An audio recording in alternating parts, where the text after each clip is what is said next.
அவசியமாக இருக்கிறது.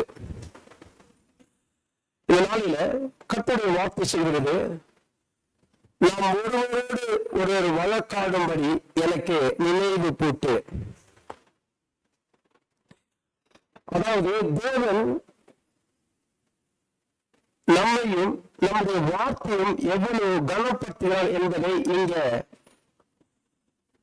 சொல்லப்படுகிற வார்த்தையை நம்ம வாசித்தாலே நமக்கு புரிந்து கொள்ள முடியும். ஆண்டவருடைய வார்த்தையை கனப்படுத்துகிறாரு. ஆண்டவரை நிறைய பேர் சொல்றாங்க இல்லையா, ஆண்டவரே ஒரு பார்வைக்கு நான் புழு, ஆண்டவர் உங்க புழுவா நினைக்கல, ஆண்டவர் ஒரு பூச்சியா நினைக்கல, ஆண்டவர் உங்களை பார்க்கும்போது அவருடைய பிள்ளையாக நினைக்கிறார். ரொம்ப முக்கியம், உங்க வாழ்க்கையில பிள்ளையா நினைக்கிறார். அதனால உங்க வார்த்தைக்கு ஆண்டவர் ஒரு கனத்தை கொடுக்கிற, ரெஸ்பெக்ட் பண்ற ஆண்டவர் உங்க வார்த்தைய. ஏதோ நீங்க உங்க வார்த்தை ஒரு பொருட்டா என்ன பண்றதில் ஆண்டவர் சொல்ல, ஆண்டவர் உங்க வார்த்தையை கூர்ந்து கவனிக்கிறதா அந்த வார்த்தைக்கு ஆண்டவர் அக்னாலஜ் பண்றார் என்பதை குறித்து வேதம் போதிக்கிறது. ஆகையாலதான் ஒரு வார்த்தை எவ்வளவு முக்கியம் என்பது குறித்து பார்க்கும்போது பல வாரம் நான் சுலைமானுக்கு போற வழியில இருக்கிற அந்த கனம் பொருந்திய ஸ்திரியை குறித்து நான் அவங்களோட காண்பித்தேன். நிறைய காரியம் நம்ம அந்த ஸ்திரீயின் மூலமா கற்றுக்கொள்ள வேண்டியது மிகவும் அவசியமாக இருக்கிறது.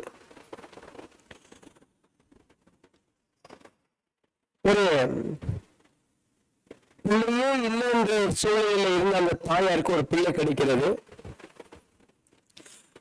ஒரு தீர்க்கதரிசியுடைய வார்த்தை மூலமாக, தீர்க்கதரிசி ஜெபித்தது காரணத்து மூலமாக அந்த பிள்ளை பிறந்து ஒரு வாலிப பருவத்தில் வந்த பிறகு அந்த பிள்ளை இறந்து போகிறது.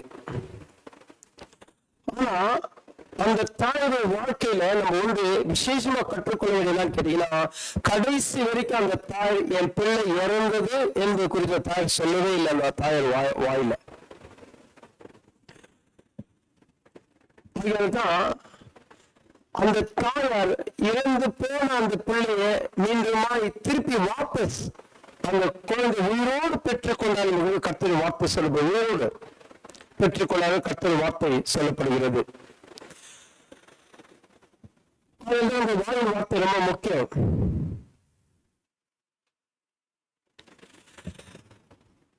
ஆண்டவர் நம்ம வாழ்க்கையில அநேக அதிசயங்களையும் அற்புதங்களையும் செய்யறதுக்கு ஆண்டவர் தடையா இல்லை. இன்னும் சொல்லப்போன நிறைய பேர் சொல்றாங்க, சாத்தானின் வாழ்க்கையில அற்புதம் செய்யறதுக்கு தடையா இருக்கிறது குறித்து சாத்தான தடை கிடையவே கிடையாது. உங்க வாழ்க்கையில உங்கள் எதிர்காலங்களில் தேவன் அற்புதங்கள் அதிசயங்கள நீங்க பெற்றுக்கொள்ளாத இருக்கிறது காரணம் வேற யாரும் கிடையாது, உங்க வாயின் வார்த்தை தான். அதனால சில வேலையில வாயை அடுக்கி வைத்துக் கொண்டாலே எல்லாமே ஸ்மூத்தா நடக்கும் என்பது குறித்து போன வாரம் சில காரியங்கள் அவங்களோடு காண்பித்து கொடுத்தேன். நான் பாசிட்டிவா பேசினாலும் பரவாயில்ல, நெகட்டிவா பேசாதீங்க. ஜெயத்தை பேசாத இருந்தாலும் பரவாயில்ல, தோல்வியை பேசாதீங்க. சுகத்தை பேசலனாலும் பரவாயில்ல, சுகவீனத்தை பேசாதீங்க. அது ரொம்ப முக்கியம். ஆசீர்வாதத்தை பேசலனாலும் பரவாயில்ல, தரித்திரத்தை வாயில சொல்லாதிருங்க. ரைட். இதுக்கு கிரேட்டஸ்ட் உதாரணம் ஆண்டவர் சகரியோட வாயில ஆண்டவர் அடைத்தாரை முகத்து போனவாறு காமிச்சினான். சகரியோட வார்த்தை ஆண்டவர் அடைச்சார். ஏன்னா ஆண்டவர் பெரிய அற்புதத்தை செய்ய இருக்கிறாரு. அந்த பெரிய அற்புதம் செய்யறதுக்கு அவனே ஒரு தடை இருக்கான்னு ஆண்டவர் சொல்றாரு, இந்த பிள்ளை பெருக்கிற வரைக்கும் நீ ஊமையா இரு, பரவாயில்ல. ஏன்னா இவன் வாயில சொல்ற வார்த்தையை வச்சு அந்த அம்மா குழந்தை பெருக்காம பண்ணிடுவோம். அவன் ஆண்டவர் என்ன பண்ணாரு, குழந்தை பெருக்கிற வரைக்கும் நீ வாய பெருக்காத, ஊமையா என்பது குறித்து. அதையும் தாண்டி இன்னும் சில உதாரணங்களை காமிச்சு நான் இஸ்ரவேல் ஜனங்கள் எகிப்தில் கானானுக்கு போற வழியில தேவனுடைய வார்த்தை சொல்லப்படுகிறது, நீங்க மௌனமா இருங்க, ஆண்டவர் உங்களுக்காக யுத்தம் பண்ணுவார். தாண்டி எரிக்க கோட்டைக்கு போன பிற்பாடு யோசுவா சொல்றாரு, நீங்க வாயில ஒரு வார்த்தை கூட புறப்பட்டு வரவே வேண்டாம், நீங்க சைலண்டா இருங்க, என்பது குறித்து. எது வரைக்கும்? ஆண்டவருடைய வார்த்தை சொல்ற வரைக்கும். இதெல்லாம் கிரேட்டஸ்ட் உதாரணம் வேதத்தில். நமக்கு ஏதோ ஒரு வார்த்தை வச்சு கூட நம்ம கன்க்ளூஷன் வருது கிடையாது. வேதத்தில் எல்லா ஆழமான சத்தங்களை அறிந்து ஒரு கன்க்ளூஷன் கொண்டு வந்து இந்த வாழ்க்கையில் இப்படி நடத்தும் அவங்களுக்காகத்தான் சபையை எச்சரிக்கையாக சபை இருக்குது. அதையும் தாண்டி இன்னொரு கிரேட்டஸ்ட் உதாரணம் நம்ம காமிச்சோம். என்ன உதாரணம் கேட்டீங்கன்னா, நோயுடைய பேழை. நோயுடைய பேழையை மட்டும் பார்த்துதான் இருப்பாங்க. ஆனா நோயுடைய பேழை நல்லா கவனிச்சு பாருங்க. அந்த பேழையில இருந்தாலும் எல்லாரும் மௌனமா இருந்த ஒரே ஒரு காரணத்தினால அந்த பேழை எந்த இடத்துக்கு போய் சேர வேண்டுமோ அந்த இடத்துக்கு சமாதானமா போய் சேர்ந்துச்சு, எந்த ஒரு டிஸ்டர்பன்ஸ் இல்லாம. Without driver, without engine, without man power. எல்லா உலகத்தில் இருக்கிற பெரிய உயர்ந்த மலைக்கு மேல 22 அடி உயரத்துக்கு அந்த கப்பல அந்த மழை தண்ணி இப்ப நிரம்பிடலாம். அதுக்கு மேல போய் இந்த போட்டு போய் நிக்குது, தோலை போய் நிக்குது. காரணம் என்ன? வாயே திறக்கல, வாயே திறக்கல. அவங்க ஒரு சின்ன சீக்கிரத்தை நான் உங்களுக்கு விட்டேன். இன்னொரு காரியம் உங்களுக்கு தெரியுமா? அந்த பேய்க்கு ஒரு பறவை இருந்துச்சு. எத்தனை பேருக்கு தெரியும்? எல்லா மிருகராசியும் இருந்துச்சு இல்லையா? அதுக்குள்ள ஒரு பறவை இருந்துச்சு. அந்த பறவை மரக்கொத்தி பறவை. தெரியுமா உங்களுக்கு? மரக்கொத்தி பாத்துக்கிறீங்களா? அந்த மரக்கொத்தியோட குணாதிசயம் என்ன தெரியுமா? அந்த மரக்கொத்தியோட குணாதிசயம் அந்த மரத்தை ஓட்ட போடுவது. நல்ல கவனிங்க.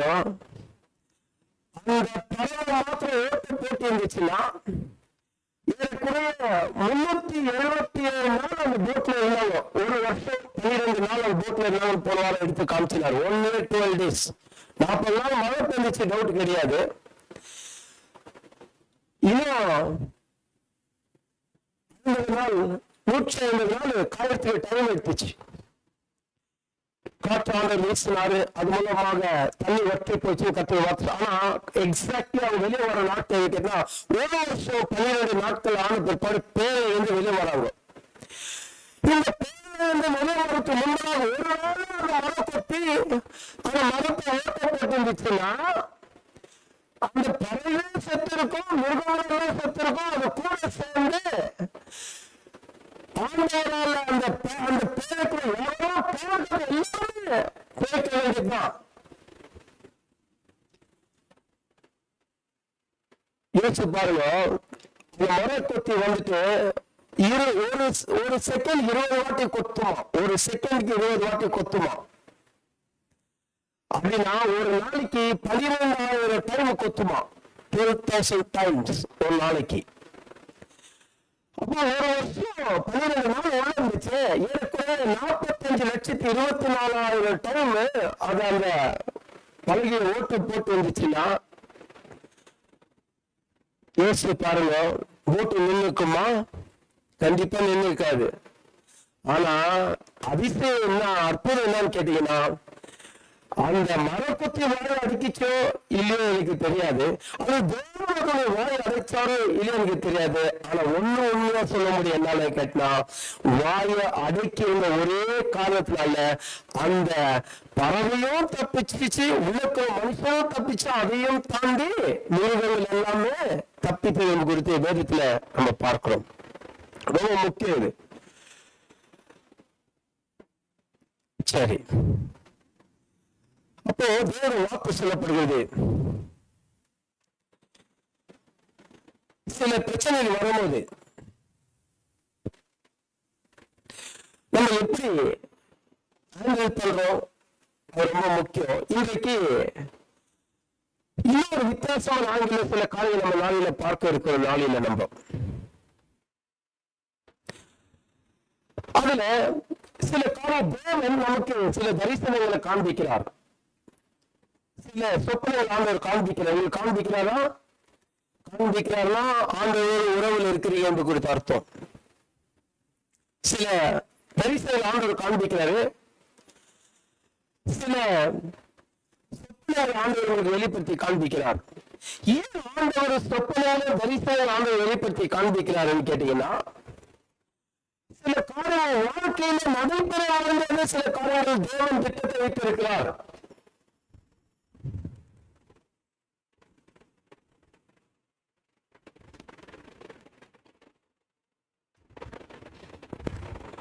தேவன் ஒவ்வொரு வாழ்க்கையிலும் ஒரு திட்டத்தை ஒரு தீர்மானத்தை வச்சிருக்கிறார்.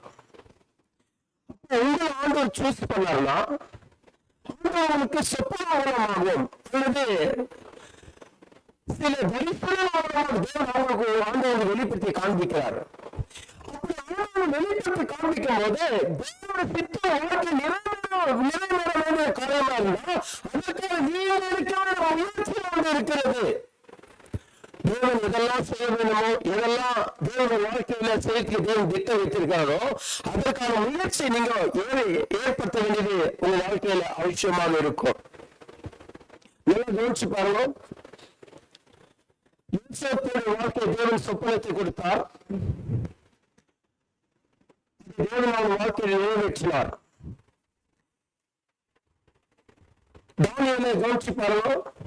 தானியேலு சொப்பனத்துக்கு விளக்கத்தை கொடுக்கிறவனாக இருந்தால் வேதம் போதிக்கிறது. அதாவது பாபிலோனுக்கு போற இடத்துல அந்த இடத்துல என்ன பிரச்சனை நடக்க போகிறோம், என்ன பிரச்சனை நடக்க போகிறோம் அது குறித்து ராஜாவுக்கு வருகிற சொப்பனத்தை விளக்கிறவனாக தானியேலு இருந்தால் வேதம் போதிக்கிறது. யோசேப்பு வாழ்க்கையில கவனிச்சு பார்த்தீங்கன்னா அந்த இடத்துல பாராளுக்கு தேவன் சொப்பனத்தை காண்பிக்கிறாரு. அந்த சொப்பனத்தை யோசேப்பு விலக்கி காண்பிக்கிறாரு. அப்ப தேசத்துல வருகிற பஞ்சத்திலும் தேசத்தில் வருகிற பிரச்சனையிலும் அவர்கள் தப்பித்துக் கொள்ளத்தக்கதாக முயற்சிகளை எடுத்தாலும் கர்த்தருடைய வார்த்தை சொல்லப்படுகிறது. சில நல்ல காரியம் நடைபெறும் ஆண்டவர் வாழ்க்கையில காண்பிக்கும் போது அதற்கு முயற்சி எடுக்க வேண்டும். சில காரியங்கள் வாழ்க்கையில எதையுமே கெட்டது நடக்கும் ஆண்டவர் வாழ்க்கையில தேவன் தரிசன மூலமாக சொப்பனம் தேவன் காண்பிப்பார். ஆனால் அதற்காக நீங்க எப்படி தடுக்க முயற்சி பண்ண கருத்துல எதிர்காலம் மிகவும் அவசியமாக இருக்கிறது. எப்படி முயற்சி பண்ணணும் நான் சொன்னேன் இல்லையா? யோசேப்புக்கு தேவன் சொப்பனத்தை பாராளுக்கு சொப்பனத்தை காமிச்சு யோசேப்பு விளக்கத்தை கொடுக்கறதுக்கு ஆற்றலை கொடுத்தார். அதனால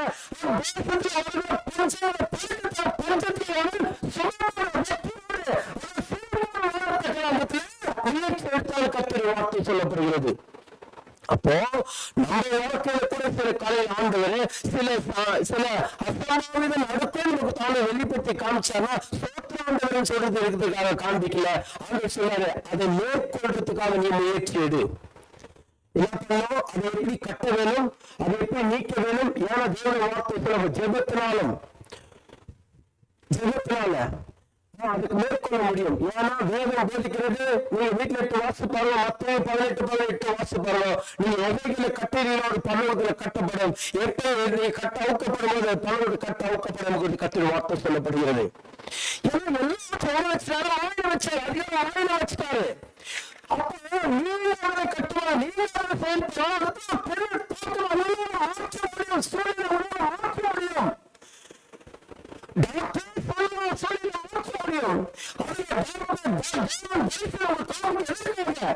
நீங்க நல்லா இருப்பதற்காக, வாழ்க்கை நல்லா இருப்பீங்க, உங்க எதிர்ப்பு நல்லா இருப்பதற்காக பிரச்சனை வரப்போது ஆண்டவர் சொல்லும்போது ஆண்டவர் பார்த்துக்கொள்ளாத இருப்பதற்காக அல்ல.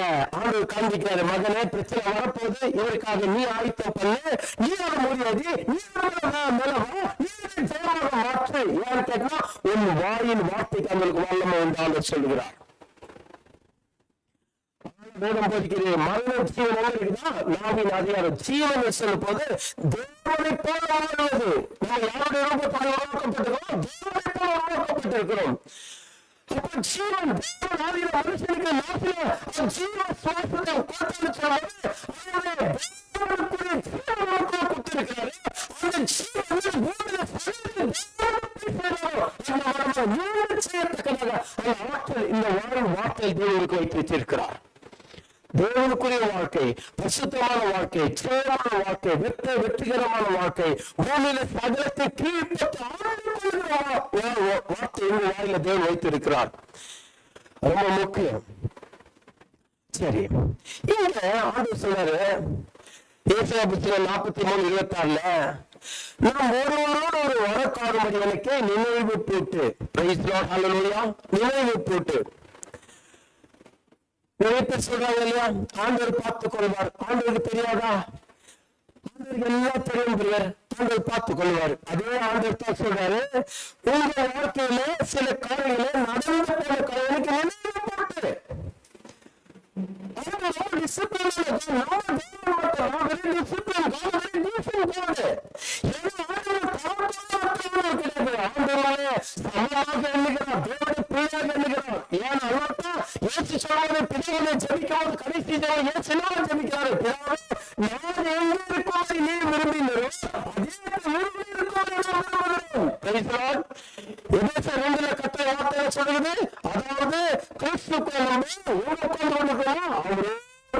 உட்கார்ந்து கொண்டிருக்கும் கர்த்தர் வார்த்தை சொல்லப்படுகிறது. God give respect. உங்களுக்கு ஆண்டவர் மரியாதை கொடுக்கிற, கனத்து கொடுக்கிற தெளிவாக நீங்க தெரிஞ்சுக்கொள்ளுங்க. இதுதான் வாழ்க்கையில இருக்கும். இதைதான் பார்க்க இருக்கிற நாளில நிறைய பேருடைய கண்கள் திறக்க பாருங்க. இத பொது மொழிபெயர்ப்புல வாசித்து இதுக்குள்ள நம்ம கலந்து செல்லலாம். நீங்க சொல்றாரு கர்த்தர், அதாவது கடந்ததை சொல்லி காட்டுங்கள். எப்படின்னா கடந்ததை, வாழ்க்கையில என்னெல்லாம் நடந்துச்சு, நன்மை நடந்துச்சா, கெட்டது நடந்துச்சா, சுகமா இருந்தீங்களா, வெற்றியோடு இருந்தீங்களா, ஆரோக்கியோடு இருந்தீங்களா, அதே சில தோல்வியில சந்திச்சீங்களா, ஆண்டவர் சொன்னாரு அது எனக்கு சொல்லி காட்டு. பக்கத்துல இருக்கிறவங்க பார்த்து சொல்லுவோம், ஆண்டவர்கிட்ட சொல்லி காட்டுன்னு. அல்லேலூயா. ஆமா, இது சொல்லி காட்டணும். ஏதோ ஆண்டவருக்கு தெரியாத ஆண்டவர் சொல்லி காட்டுன்னு எனக்கு சொல்லி காட்டுன்னு.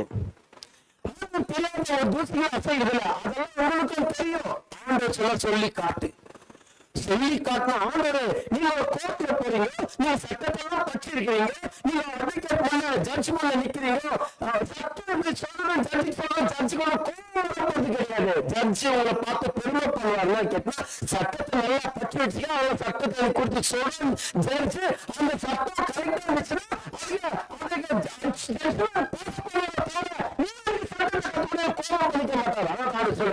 கடந்ததை குறித்து எனக்கு நினைவு போட்டு. அப்ப அவர் சொல்றாரு கடவுளை சொல்லி காட்டுங்கள். அப்ப ரெண்டாவது சொல்றாரு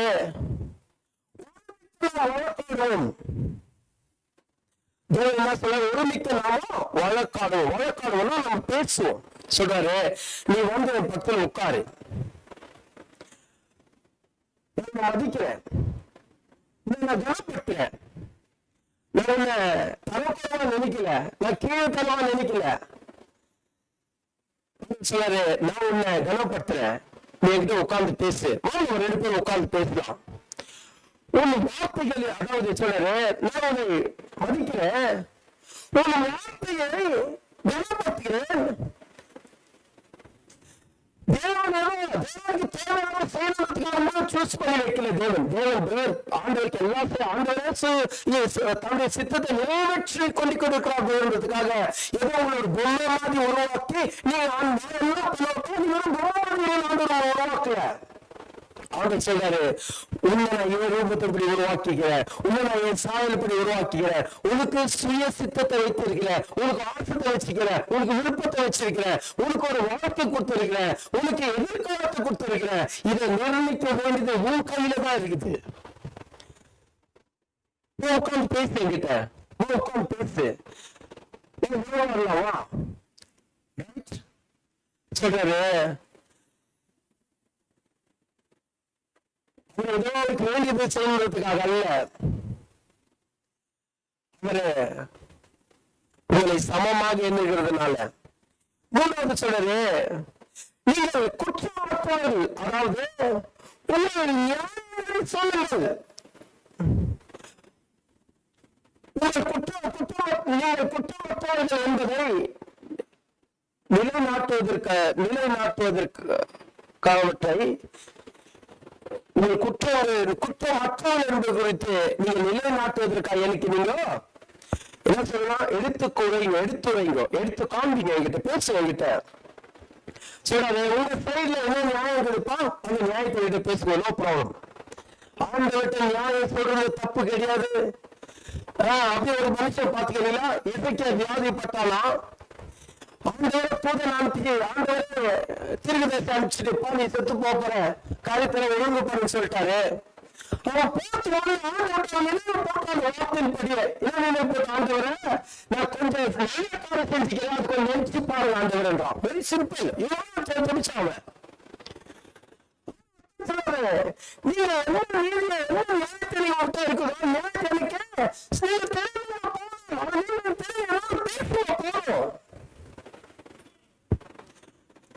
அதான் ஆண்டவர் சொல்றாரு,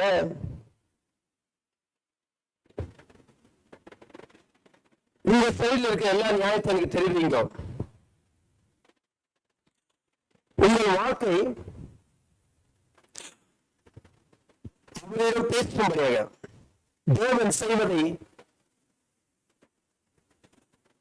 உங்க வாழ்க்கை தேவன் இதெல்லாம் செய்யணும் தேவன் திட்டம் வச்சிருக்கிறாரோ அத நீங்க தேவன்கிட்ட உட்கார்ந்தோம் நீங்க பேசலாம். எந்த டவுட் கிடையாது. தேவன் கோச்சிக்கிறது தேவன் கிடையாது. எத்தனை பேர் கோர்ட்டுக்கு போயிருக்கீங்கன்னு தெரியாது. கோர்ட்ல போனீங்கன்னா அங்க ஜட்ஜு ஒரு 2 அட்வொகேட் இருப்பாங்க. ஒரு அட்வொகேட் நியாயத்தை பேசுவார், இன்னொரு அட்வொகேட் அப்படிங்கிற தவற பேசுவார் இல்லையா? 2 பேர் பேசுவாங்க. நல்லா கவனிங்க. சில கோர்ட்டில் இருக்குது, கன்சியூமர் கோர்ட் எல்லாம். அந்த கோர்ட்டுக்கு போனீங்கன்னா நீங்க அட்வொகேட் வைக்கணும்ன்ற அவசியம் கிடையவே கிடையாது. ஒருவேளை உங்களுக்கு பேசத்தக்கதாக உங்களுக்கு அந்த ஆற்றல் இருக்குமானால் நீங்களே அந்த கன்சியூமர் கோர்ட்ல நீங்களே பேசலாம் வக்கீல் இல்லாம. ஆனா புதிய ஏற்பாட்டுல நமக்காக இயேசு கிறிஸ்து அட்வொகேட் ஆல்ரெடி அப்பாயிண்ட் ஆகிக்கிறாங்க. நீங்க தெளிவாக புரிஞ்சுக்கொள்ள மிக அவசியமாக இருக்கிறது. அதையும் தாண்டி கோர்ட்ல உங்களுக்கு என்ன அட்வொகேட் தேவையில்லை.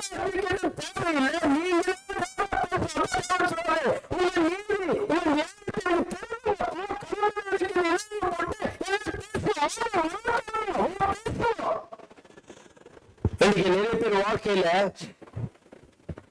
தேவனந்தியில பேசுவதை விட்டுட்டு இருக்கிறாங்க.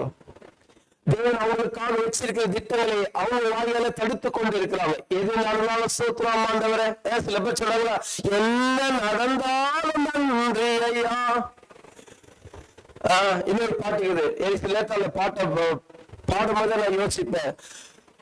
சில பாட்டெல்லாம் பாடுறதுக்கு முன்னாடி அந்த வார்த்தை கரெக்டாக தான் கொஞ்சம் யோசிச்சுட்டு பாட ரொம்ப நல்லா இருக்கும். தூங்காம ஜெபிக்க வர தாங்கப்பான்னு ஒரு பாட்டு இருக்குது. மாத்திரம் தூங்காம நீங்க ஜெபிச்சு பாருங்க. 3 நாள் எப்படி கொஞ்சம் யோசிச்சு பாருங்க. அதாவது கொஞ்சம் தூக்கத்தை விட்டு வேணா ஜெபிக்கலாம், தூங்காம ஜெபிக்கலாம். ஒரு நாள் முன்னாடி நைட் தூக்கமே வரல, காலையில ஆபீஸ்ல போட்டு உட்காந்து தூங்குற நிலைமைக்கு வந்துச்சு இன்னைக்கு. அதனால பாட்டு கூட பாடும்போது நல்ல வார்த்தை நிரம்பின பாட்டு இருக்குதா, விசுவாச அபிரிதாகிற பாட்டு இருக்குதா, பலன் படுகிற பாட்டு இருக்குதா, பக்தி விருத்தி ஆகிற பாட்டு இருக்குதா, சுகம் கொடுக்கிற வார்த்தையின் பாட்டு இருக்குதா? அப்படிப்பட்ட பாடல் அல்லாத்தான் பாடலை உட்கார்ந்த இடத்துல தேடி அப்படிப்பட்ட வார்த்தை நிறைந்த பாடலை கொண்டு வந்து நம்ம பாடிக்கொண்டு இருக்கிறோம். சரி, சொல்றாரு இன்னைக்கு ஒரு சம்பவத்துல காண்பிக்கிற பாருங்க. இந்த பகுதி ரொம்ப விசேஷமான பகுதி. தாவீது ஆண்டவர் வந்ததுல இப்படி ஒரு வாக்கு தாவீது ஆண்டவர் வழியில பேசுகிறான். ஆசிரியர்களுக்குள்ள சேர்ந்து இப்படி ஒண்ணு என்ட்ரு ஆகிறோம். 2 சாமுவேல் புத்தகம் 24. 2 சாமுவேல் புத்தகம் 24. I think watch is stopped. 2 Samuel புத்தகம் 24.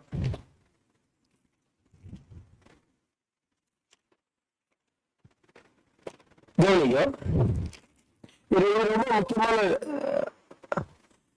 பகுதி. 24:17 வாசிக்கிற கவனிங்க. 24:17 ஜனத்தை உபத்திக்கிற தூதனை தாவீது கண்ட போது அவர் கர்த்தரை நோக்கி, இதோ நான் பாவம் செய்தேன், பண்ணினேன். இந்த ஆடுகள் என்ன செய்தது? உங்களுடைய கை எனக்கும் என் தகப்பன் வீட்டுக்கும் விரோதமாக இருப்பதாக என்று விண்ணப்பம் பண்ணினான். தாவீது ஒரு ஜெபம் பண்ணுகிறான், ஆண்டவரை ஜெபிக்கிறான். இந்த ஜெபம் ரொம்ப முக்கியமான ஜெபம். முக்கியமான சூழ்நிலை தாவீது செய்கிறதை நம்ம பார்க்கிறோம். தாவீது சொல்றாரு, தாவீது கர்த்தரை நோக்கி, இதோ நான் என்ன செய்தேன், நான் அக்கிரமம் பண்ணினேன், இந்த ஆண்டு என்ன செய்தது?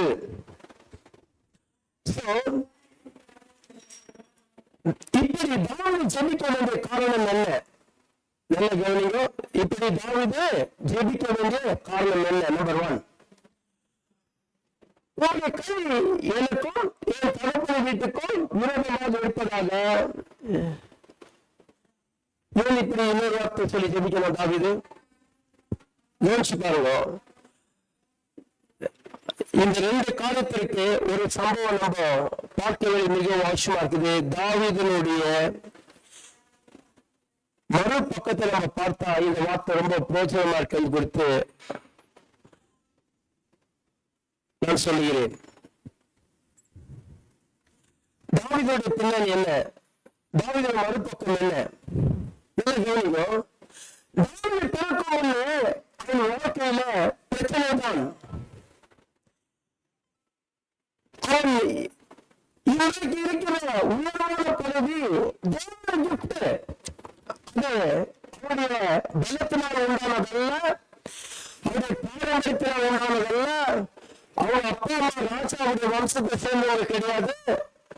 ஆனா தாவீது இன்றைக்கு 12 கோத்திரத்தை சேவனத்தையும் அவன் ஆண்டு கொண்டு அவன் நடத்தி கொண்டிருக்காங்க என்று நீங்க பார்க்கிறீங்க வேதத்துல. அது சுத்த தேவனுடைய கிருபையும் தேவனுடைய கிஃப்ட் என்று குறித்து வேதம் போதிக்கிறது.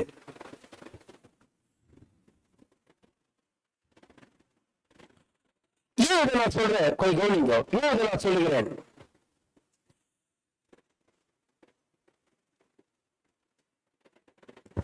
தாவீது சொந்த குடும்பத்தாரால புறக்கணிக்கப்பட்டவன், சொந்த ஜனங்களால புறக்கணிக்கப்பட்டவன். ஆனா ஒரு நல்ல பொசிஷன் வந்த உடனே அவன் கடந்த அந்த பாதைகளை அவன் சில வேலையில மறந்து விட்டான் வேதம் போதிக்கிறது. அவன் தாவீத கொன்று போடலாம் திட்டம் வச்சாங்க. யாரு? தாவீத. ஒரு 600 பேர் தாவீது கூட இருந்தாங்க. கைவிடப்பட்டவர்கள், கடமானவர்கள், முறுமுறுக்கிறவர்கள், பலவிதமான பிரச்சனை சிக்கிக் கொண்டிருக்கிற ஜனங்கள் தாவீதோடு இருந்தாங்க. ஒரு சூழ்நிலை வரும்போது தாவீது அவனை தாவீதை கொன்று போடலாம்னு அவங்க பிளான் பண்ணாங்க, கூட இருக்கிற ஜனங்கள்லாம். ஆனா தேவன சூழ்நிலையில தாவீதை பாதுகாத்து தாவீதை பராமரித்து அவனை தப்பிக்க வச்சார். இன்றைக்கும் கிறிஸ்தவர்களுக்குள்ள இதுதான் மிகப்பெரிய வீழ்ச்சிக்கான காரணம். நம்ம எந்த பாதையில கடந்த வந்து நம்ம மறந்து விட்டு இன்றைக்கு ஆண்டவருடைய உயர்ந்த சாப்பிட்டு இருக்கிற காலத்தினால, ஏன் பலனால, ஏன் திறனினால, ஏன் முயற்சினால, என்னுடைய படிப்பினால, என்னுடைய வல்லமையினால நான் இந்த அளவுக்கு ஒரு நல்ல லெவல்ல வந்துட்டு கொண்டிருக்கும் குறித்து நம்ம சொல்லும் போது ஒரு காலத்து தெளிவாக புரிஞ்சுக்கொள்ளணும். என்ன கேட்டா, உங்களுக்குள்ள சாத்தான் கிரியை பண்ண ஆரம்பிச்சுட்டான் குறித்து நீங்க தெளிவாக புரிஞ்சுக்கொள்ள அவசியமாக இருக்கிறது. திரும்பி பார்க்க மிகவும் அவசியமாக இருக்கிறது.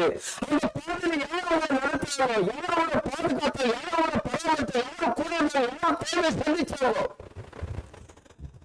உலகத்துல யாரோட கைவிடலாம். ஆனா ஆண்டவர் கண்டிப்பா கைவிட மாட்டாரு. யாருன்னு கேட்டா அவர் மேல வைத்து விசுவாசத்தோடு இருக்கிற ஜனங்களுக்கு கைவிட மாட்டாரு. கேட்டீங்கன்னா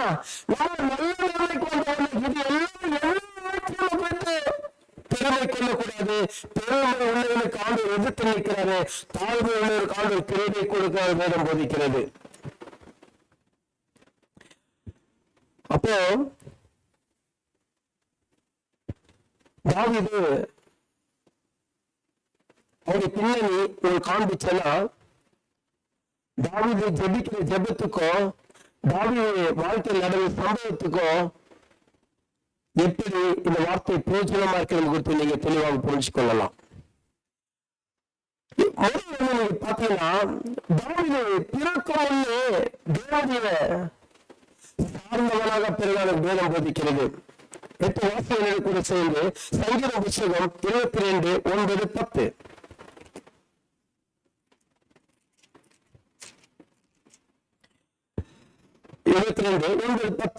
நீரே கர்ப்பத்தில் எடுத்தவர், என் தாயின் முளைப்பாக நான் உண்ணுகிறேன், என்னை ஓட பேர் நம்பிக்கையாக இருக்க பண்ணினேன்.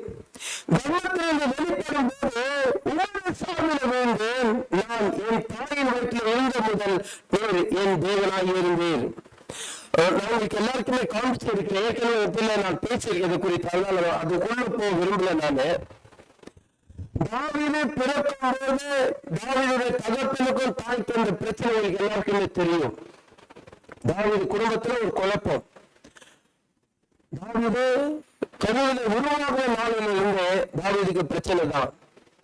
ஆனா அன்பான தேவச்சனமே, நல்ல தேவன் தாவீது பிறக்கும் போது தாவீது தன் இவருக்கு ஏற்கனவே சூஸ் பண்ண போதிக்கிறது. தாவீது பிறக்கல, தாவீது இல்லை. நல்லா கவனிச்சு பாருங்க. சவுலு தேவன் ராஜாவாக ஆட்சியை கொடுத்த பிறகு 2 வருஷத்துல ஆண்டவர் சொல்றாரு, இவங்க ராஜாவாக ஆக்கினது இருதயத்துக்கு லட்சணமா இருக்கிறது. ஆண்டவருக்கு சொல்ற வார்த்தையை பார்க்கிறோம் 2ஆம் வருஷத்துல சாமுவேல் வாழ்க்கையில.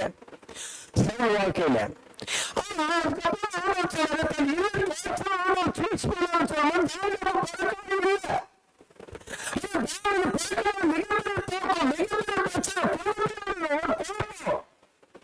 ஆனா தேவன் போதிக்கிறது, தாவீது தேவனுடைய சார்பில் விழுந்திருந்தார், தேவனை சார்ந்திருந்தால் கர்த்தருடைய வார்த்தை சொல்லப்படுகிறது.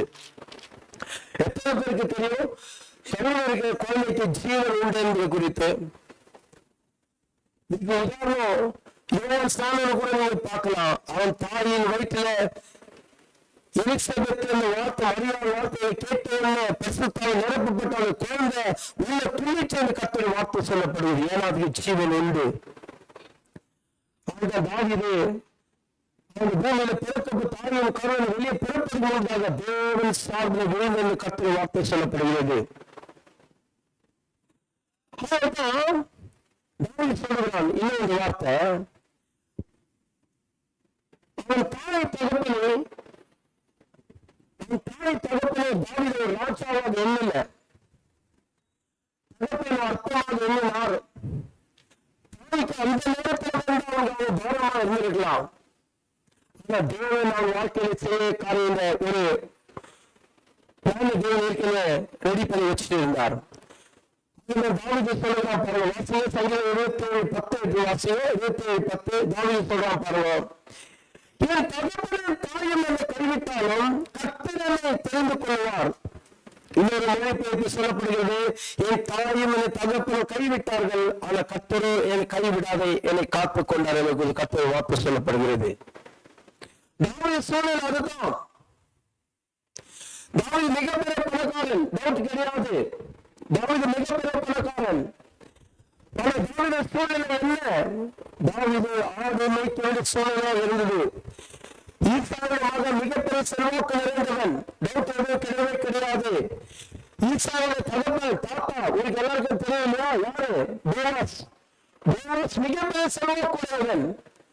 மோவாப் தேசத்தில் வந்த நேரடியுடைய கணவன் 2 பிள்ளைகள் சொத்தெல்லாம் யாருக்கு சேர்ந்தது? போவாஸ்க்கு போய் சேர்ந்தது. மிகப்பெரிய செல்வாக்கு. அப்போது அந்த பிள்ளையாக இருக்கிற பேரப்பிள்ளை இருக்கிற ஈசாக்கு வந்துட்டு மிகப்பெரிய செல்வாக்கு நிறைந்ததாக காண்பது வேதம் போதிக்கிறது. தாவீது ஆடு மேய்க்க போவது வேலையே கிடையாது தாவீதுக்கு. ஆனா கட்டாயத்தினால தாவீது என்ன பண்ண ஆரம்பிச்சானா, ஆடுகளை மேய்க்கிறவனாக காணப்பட்ட வேதம் போதிக்கிறது. தாவீது சொல்றான், என் தாய் என்னை தகப்பனை என்னை கைவிட்டாலும் கர்த்தர் என்னை கைவிட மாட்டான் என்று குறித்து. அதே சங்கீதம் 69:8 வாசியும். 69:8 இங்க சொல்லப்படுங்க, என் சகோதரனுக்கு வேற்ற மனுஷனும் என் தாயின் பிள்ளைகளுக்கு அந்நியனானவன். யாருக்கு? அவருடைய சொந்த சகோதரர்களுக்கு. இது யாரும் காணப்பட்டனா? வேற்றவனாக காணப்பட்டனா? இது கொடுமையான அதிகமான கொடுமை. அந்த குடும்பத்தினருக்கு அவருடைய சொல்லப்படுது.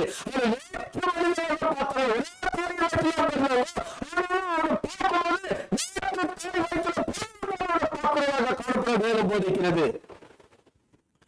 எப்போது உங்க குடும்பத்துல அப்படிப்பட்ட சூழ்நிலை கடந்து போயிருக்கீங்களா? நீங்க இப்படிப்பட்ட வேதனை கடந்து போயிருக்கீங்களா? நீங்க தாவீது சூழ்நிலை தாயின் கருளை உருவாகிற நாள் முழுது கொண்டு தாவீது பிரச்சனை பிரச்சனை பிரச்சனை பிரச்சனை தான். தாவீது 7 அண்ணமார் இருக்கிறாங்க. ஒரு அண்ணமார் கூட அவனை நேசிச்சு, ஒரு அண்ணமார் கூட அவன் அன்பு கூறவில்லை. வேதம் போதிக்கிறது. என் தாயோட பிள்ளைகளுக்கு நானே வேற்று மனிதனை போல இருந்தேன் கர்த்தருடைய வார்த்தை சொல்லப்படுகிறது. ஒரே வார்த்தையில சிம்பிளா சொல்ல போனால், எந்த சூழ்நிலை அவனுக்கு சாதகமா இல்லை, எல்லா சூழ்நிலும் நெருக்கப்பட்டு கொண்டிருக்கிறார். கர்த்தருடைய வார்த்தை சொல்லப்படுகிறது. வாசியனோடு கூட சேர்ந்து சங்கீதம் 118:12 வாசியம்.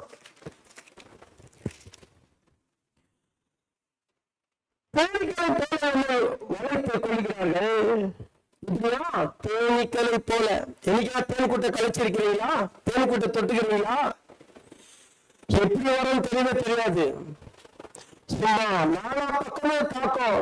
ஒன்னு நீங்க ஒன்ன கூட அடிக்க முடியாது. பக்கத்தில் இருக்கிற அந்த அளவுக்கு தாக்கத்தை ஏற்படுத்திவிடும். தாவீதுக்கு அந்த அளவுக்கு பிரச்சனை, சூழ்நிலை அந்த அளவுக்கு மோசமான சூழ்நிலையாக இருக்கிறது. அந்த மிஷன் 6ல நாங்க பிரசவம் பண்ணியிருக்கேன் பாருங்க. வேணா யூடியூப்ல போட்டு மிஷன் 6 என்ற தலைப்புல ஒரு செய்தி இருக்குது பாருங்க, எடுத்து வாசி பாருங்க. தேவன் இஸ்ரவேல் ஜனங்களுக்காக, அதாவது உலகமே 6 படைகள் ஒன்று கூடி வர நேரத்துல ஆண்டவர் எப்படி அமிச்சா? தேனீக்கள் அமிச்சாங்க. ஆண்டவர்கிட்ட தேனி கூடுதல் எல்லாம் இருக்குது. அப்படி பலெல்லாம் இருக்குது. மனுஷன் எப்படி கப்பல் படையும் யுத்தப்படையும் அதாவது பீரங்கி படையும் அல்லது பலவிதமான படைகளை, ரதங்களை, பலவிதமான குதிரைப்படை, கால்படை, அப்படி எல்லா படையும் வச்சுக்கொண்டு ஆண்டவர்கிட்ட இந்த தேனீக்கள் படம் ஆண்டவர்கிட்ட இருக்குது. சொல்லப்படுகிறது இஸ்ரவேல் ஜனங்கள் விரோதமாக யுத்தம் வரும்போது ஆண்டவர் தேனீக்கள் அனுப்ப கர்த்தர் வாக்கு சொல்லுகிற பிரகாரம். அதே போல நடந்த சம்பவம் பூமியில 1946 அப்புறம் அந்த தேனீக்கள் அனுப்பிச்சாராம். இஸ்ரவேலுக்கு விரோதமாக வந்த யுத்தங்கள் ஒன்றுமே ஆக்க முடியாது. தாவீது சூழ்நிலை அப்படிதான். தாவீது எப்படிப்பட்ட சூழ்நிலை இருக்குன்னா, அவனை சுற்றிலும் தேனீக்களை போல அவனுக்கு பிரச்சனை நெருங்கி கொண்டு இருக்கிறதா, அவனால வெளியே போகவே முடியாதான். ஓகே, சரிப்பா.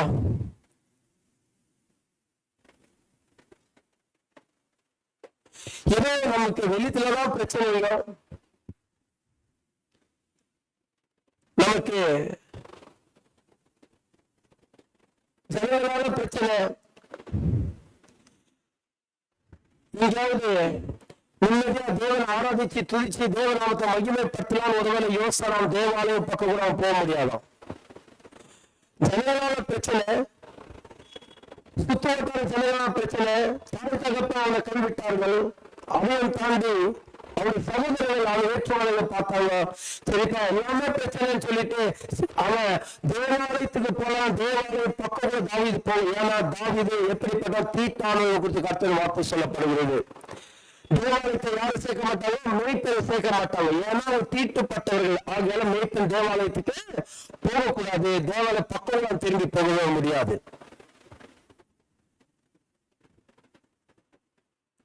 சில பேர் சொல்லுவாங்க இல்லையா, சர்ச்சில் போய் உட்கார்ந்தாலும் நிம்மதியா இருக்குன்னு யோசிக்கிறேன்னு சொல்லுவாங்க. ஆனா அதை கூட என்னால போக முடியல. சில பேர் சொல்லுவாங்க இல்லையா, தாவீது சூழல் அப்படிதான். தேவாலயத்துல போய் ஆண்டவரை துதிக்கலாம், பலி கொடுக்கறதெல்லாம் பார்த்து அவங்களுக்கு ஆண்டவருக்கு பலி கொடுக்கணும்னு யோசிப்பாலாம். ஆனா அவனால பலி கொடுக்க முடியாதா? ஏன்னா தேவாலய பக்கம் போக முடியாது. சரி, இதெல்லாம் போட்டோன்னு சொல்லிட்டு தாவீது ஆடெல்லாம் முடிச்சு நிம்மதியா கிட்டாரையோ அல்லது எக்யூப்மெண்ட்டோ வாசல் ஆண்டவர்கிட்ட நல்லா இருக்கான்னு யோசித்தா, அந்த மேய்ப்பர் மத்தியத்தில் ஏதாவது ஆடு தொழிஞ்சா யாரும் வந்து பிடிச்சிவாங்க, தாவீதை வந்து பிடிச்சி கொள்வாங்களாம். தாவீது சொல்லுகிறான் பாருங்க, வாசிகளை சேர்ந்து சங்கீதம் 69:4 வாசிங்க. 69:4. நிமித்தம் இல்லாமல் பகிக்கிறார்கள். என் தலைமுறையிலும் அதிகமாக இருக்கிறார்கள். வீணான சத்துருக்களாக்கி என்னை சங்கரிக்க வேண்டும் என்று இருக்கிறார்கள். வைத்திருக்கிறார்கள். நான் எடுத்துக் கொள்ளாததை நான் கொடுக்க வேண்டியதாயிற்று. என்னதான் நான் எடுக்காததை கொடுக்க வேண்டியதாயிற்று.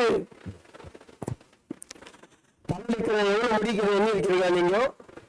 தாவீது சொல்கிறான், என் தலை முடியை காட்டிலும் என் எதிரிகள் அதிகமா இருக்க. தாவீது சூழ்நிலைக்கு பெரிய பிரச்சனை.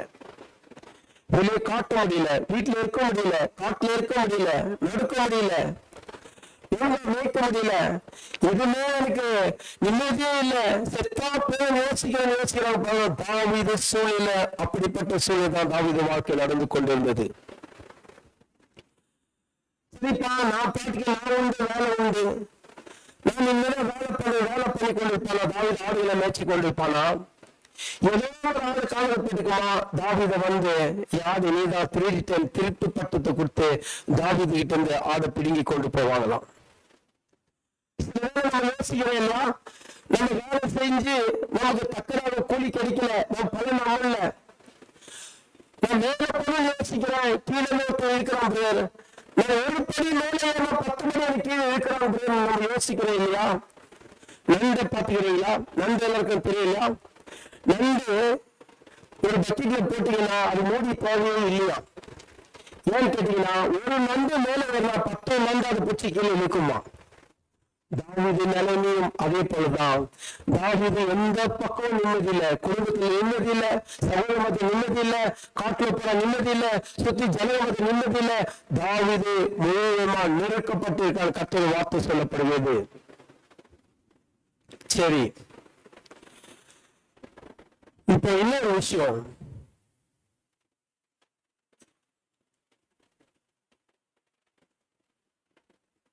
இன்னொரு விஷயம் சொல்லப்படலாம் பாருங்க.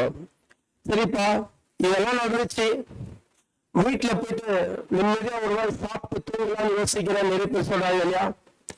தாவீது அப்படி வீட்டை போய் சாப்பிடலாம் தாவீது போனா அந்த சாப்பாட்டுல கூட தாவீதுக்கு ஒரு பிரச்சனையா. வாசியனோடு கூட சேர்ந்து சங்கீதம் 69 20 21 வாசிங்க. நிந்தை என் இதயத்தை பிளந்தது, நான் மிகவும் வேதனைப்படுகிறேன், என்று காத்திருந்தேன், ஒருவனும் இல்லை, தேற்றுகிறவனும் தேற்றுவதற்கு காத்திருந்தேன், ஒருவனும் காணும். தாவீது இந்த பிரச்சனை எல்லாம் ஜனநாயகத்துல போய் ஊர்ல இருக்கிற யார் மத்தியெல்லாம் போய் எனக்காக ஒத்தாசை செய்ய எனக்காக ஒளிப்பவன் தாவீது போய் பேசுவானாம். ஆனா யார் மூலமாக தாவீதுக்கு என்ன வரலையா? ஒரு ஒத்தாசை உதவி தாவீதுக்கு யார் மூலமா வரவே இல்லையா? தாவீது சூழல் அந்த அளவுக்கு நெருக்கப்பட்டுக்கிறான். வீட்டுல போய் சாப்பிடலாம், சாப்பாடு பெருமாள் சாப்பாடு கொடுத்தாக்கா கீழே வசனம் சொல்லிட்டு பாருங்க. சொன்னாரு, கசப்பு கலந்து கொடுத்தார்கள். ஆகத்தை என்ன கலந்து கொடுத்தாங்க? கசப்பு. சரி, நிம்மதியில காட்டில ஆரம்பிச்ச நிம்மதியில தேவாலயத்துக்கு போக முடியாது, சகோதர வெறுக்கிறாங்க,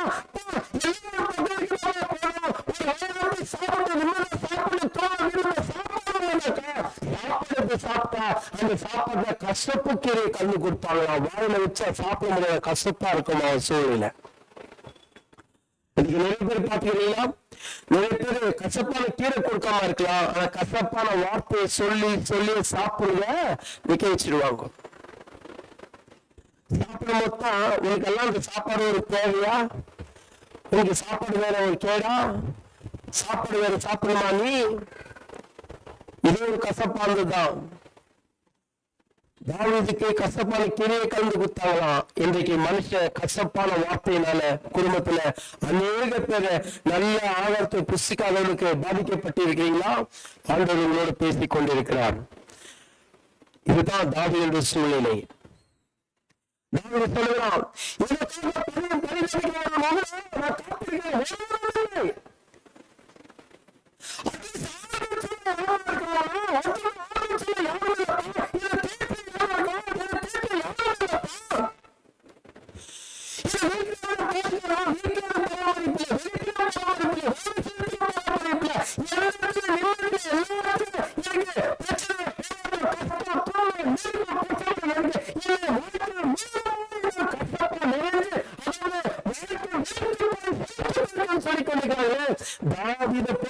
மனுஷன் கூட இந்த அளவுக்கு பிரச்சனை அனுபவிக்க முடியாது.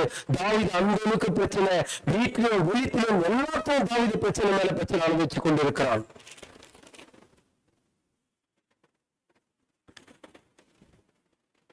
இது எல்லாத்தையும் தாண்டி ஆண்டவரான ஒரு உயர்ந்த ஸ்தானத்துக்கு கொண்டு போய் வச்சாரு.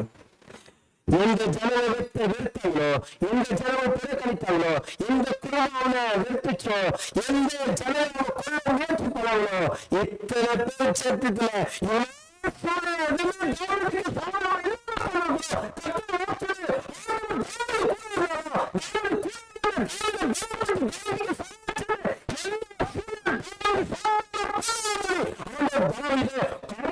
நடத்தி அவனை இந்த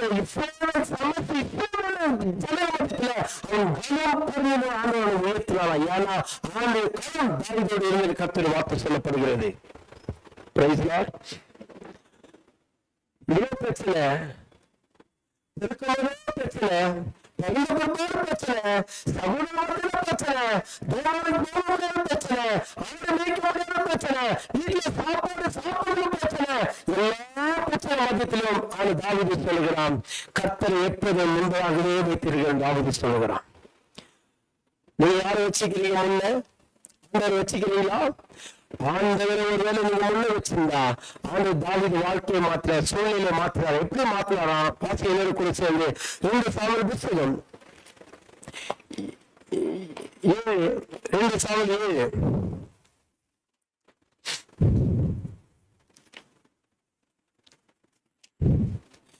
7:8 வாசிக்கிற கேட்கிறோம்.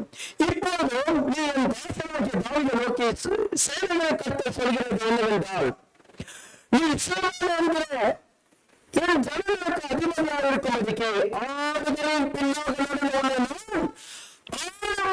விட்டு எடுத்து நீ போர் உன்னோடு இருந்து உன் சத்துருக்களை பூமியில் இருக்கிற பெரியவர்கள் நாமத்திற்கு ஒத்த பெரிய நாமத்தை உனக்கு உண்டாக்கினேன். யாரு? வெட்கப்பட்ட தாவீது, கைவிடப்பட்ட தாவீது, எல்லாரும் புறக்கணித்த தாவீது, ஜனங்களெல்லாம் கொல்ல வந்த தாவீது, கட்டப்பட்ட தாவீது. ஆண்டவர் சொல்றாரு, நீ போகிறதெல்லாம் கூட இருந்து உன் சத்துருக்கள் எல்லாம் ஒன்றுமாக்கி இந்த பெரியவருடைய நாமத்தை உனக்கு பெரிய ஒத்த நாமத்தை அவர் சூட்டி ஆண்டவர் சொல்கிறார். ஏன்னா ஆண்டவர் கூட இருந்தாராம். சொல்லுவேன், சரி, பிரச்சனை பேசாலும் சரி, வாழ்க்கையில சோதனை வந்தாலும் சரி, நீங்க எவ்வளவு இருக்கிறீங்க, எவ்வளவு விசுவாசம் வைக்கிறீங்க, எவ்வளவு வச்சு கொண்டிருக்கிறீங்க,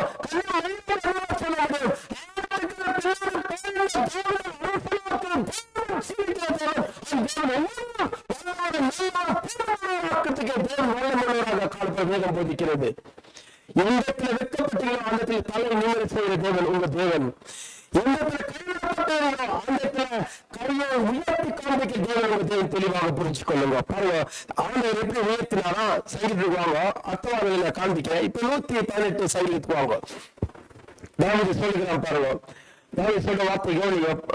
118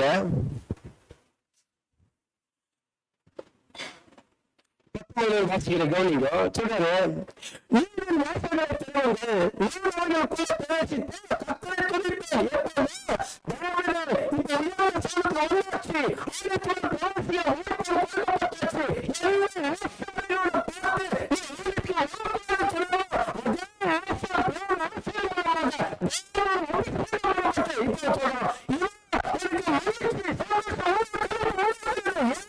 ஆசையோடாக வார்த்தை சொல்லப்படுகிறது. சொல்றாரு, நீதின் வாசல்களை திறவுங்கள்,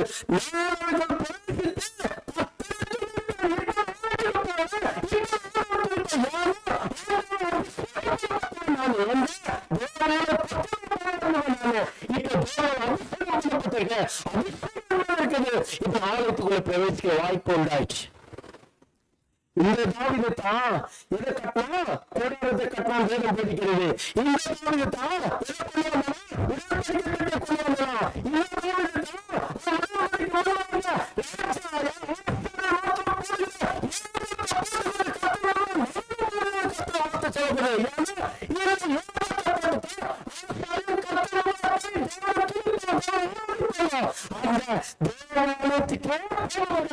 தாவிது இப்போ தேவாலயத்துக்குள்ள உள்ள கொள்வாங்க. அந்த ஏகத்தை பெற்று தாவிது தேவனுடைய நடனமாக கர்த்தர் வாக்கு சொல்லப்படுகிறது. Praise Lord. Hallelujah.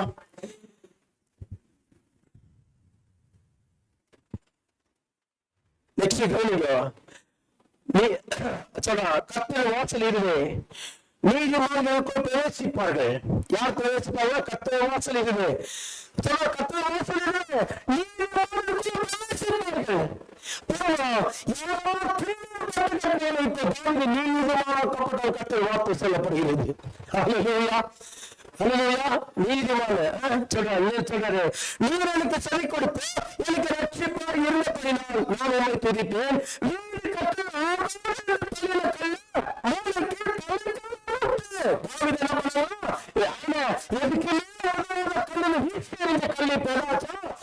வீடு கட்டுவதற்கு பழிக்கு மூளை கல்லாய் கார்னர் ஸ்டோன் ஆச்சோம் தாவிது.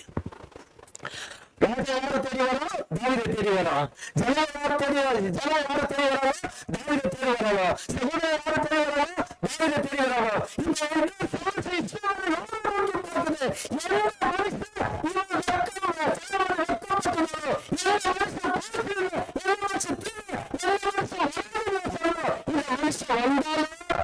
பெருமை பாராட்டத்தக்கதாக தேவனால் அபிஷேகம் நடத்தி அவனை போதிக்கிறது. தாவீது சொல்றான், என்னப்பா இந்த கல்லு பிரயோஜனமே தள்ளின கல்லு இப்போ வீடு கட்டுறதுக்கு மூளை கல்ல ஆண்டு மாற்றி வச்சிருக்க கர்த்தர் வாக்கு சொல்லப்படுகிறது. நீங்க ஒருவேளை ஜனங்க நீங்க வேலைக்கு விட மாட்டீங்க, நீங்க பேசுறதுல ஜனம் ஒருவேளை யோசிக்கிறாங்களா? ஆண்டோட மூளைக்கல்லாக சூஸ் பண்ணிக்கிறாரு. எந்த மூளைக்கல்லு? அவர் இஸ்ரவேல் ஜனங்களை நடத்தி வரும்போது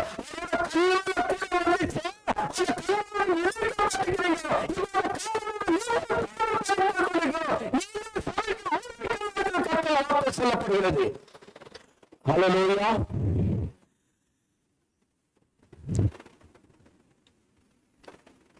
யாரெல்லாம் அவங்க கேலி பண்ணாங்களா? நீங்க சொல்லுங்க. உங்களுடைய பார்வைக்கு அர்த்தமா இருக்கலாம், அந்த ஆண்டோடைய பார்வையில கனம் பரிதனாக காணப்படுறதுன்னு சொல்லுங்க. ஏன்னா நீங்க சபைக்கு மூளைக்கல்லா இருக்கிற கர்த்தர் வார்த்தை சொல்லப்படுகிறது. சொல்லுவாங்க, தேவன் ஒரு வார்த்தை கொடுத்திருந்தாரு சாலமோனுக்கு. தேவாலயத்தை கட்டும்போது சத்தம் ஒலி சத்தம் வரவே கூடாதுன்னு சொன்னார் ஆண்டவர். ஏன் வரக்கூடாது? தேவாலயத்துக்கிட்ட ஒலி சத்தம் வரவே கூடாதுன்னு ஆண்டவர் சொன்னாரு. முட்டு தட்டு வரவே கூடாது. ஆலயத்துல அங்க கட்டும்போது ரொம்ப சைலண்டா ஆலயத்தை கட்டுவேன் ஆண்டவர் சொன்னாரு. முதல் கல்லை உருவாக்குனாங்களே, அந்த கல்லை அனுப்பிச்சு விட்டாங்களாம். அந்த கல்லை நேர ஜனம் எரிக்கும். இதெல்லாம் பெரிய கல்லாகுன்னு சொல்லிட்டு இந்த கல்லை எல்லா கல்லும் எரிக்கிறதுக்காக அந்த கல்லை யூஸ் பண்ணிட்டு அந்த கல்லை மூணு தூக்கி விசாரிச்சு வச்சிருந்தாங்களாம். சரித்திரங்கள் சொல்லப்படுகிறது. அப்ப எல்லாம் கரெக்ட், கட்டி வந்து ஸ்டேஜ் வரை கட்டி வச்சாச்சு.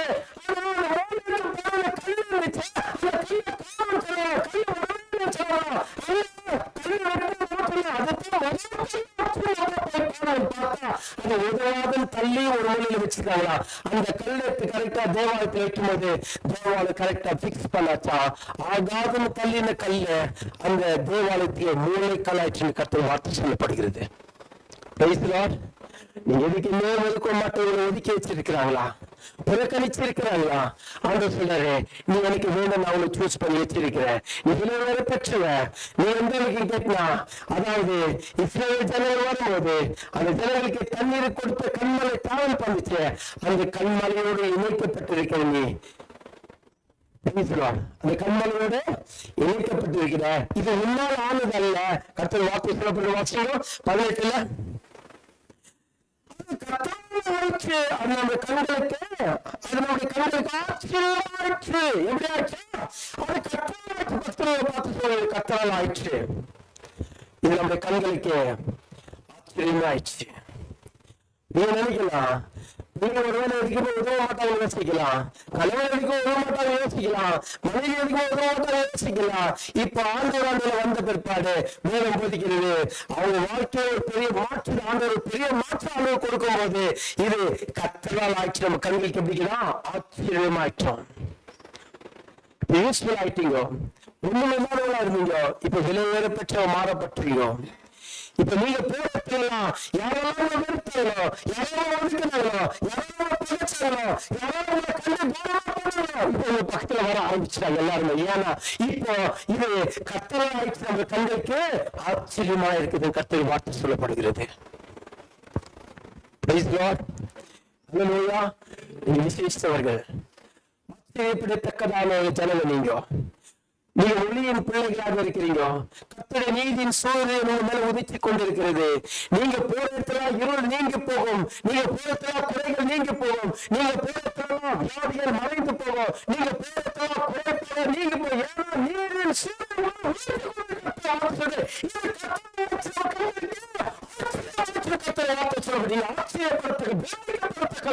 உருவாக்கி வச்சிருக்கிறார். பாருங்க, கீழே சொல்றாரு, லாஸ்ட் 2 வார்த்தை சொல்லி முடிக்கிறேன். சொல்றாரு, இது கர்த்தர் என்று பண்ணின நாள், இதுல களி கூர்ந்து மகிழக்கணும். இது என்ன யாருனால பக்கத்துல பார்த்து சொல்லி, இது கர்த்தர் என்று பண்ணின நாள். பக்கத்துல பார்த்து கர்த்தர் என்று பண்ணின நாள். ஆமா, இன்றைக்கு எல்லா தொழிலும் ஜெயமாக மாற்றுற நாள், சுகம் கொடுக்கிற நாள், கண்ணீரை கழிப்பாக மாற்றுற நாள், உங்கள் துக்கம் சந்தோஷம் மாறின கர்த்தரை வார்த்தை சொல்ற நாளுனால எதெல்லாம் நீங்க எதிர்பார்த்தீங்களோ அதெல்லாம் மாற்றிக்கொள்ள ஆண்டவரே உங்க பக்கத்துல இருந்து உங்களை தலை நிமிர செய்திருக்கிறார். நல்லா உட்காருங்க, நீட்டா உட்காருங்க, தைரியமா உட்காருங்க,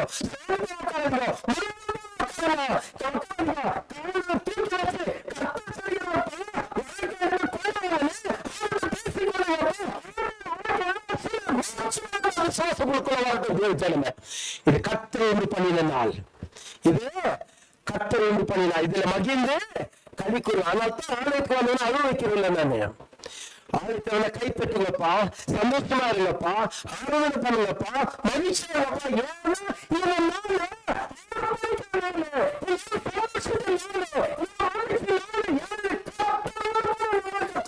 சொல்லப்படுகிறது. ஆகியால கீழே சொல்றா பாருங்க, இதை கர்த்தர் பண்ணினால் இதுல கலிக்கொண்டு மகிழக்கூடும்.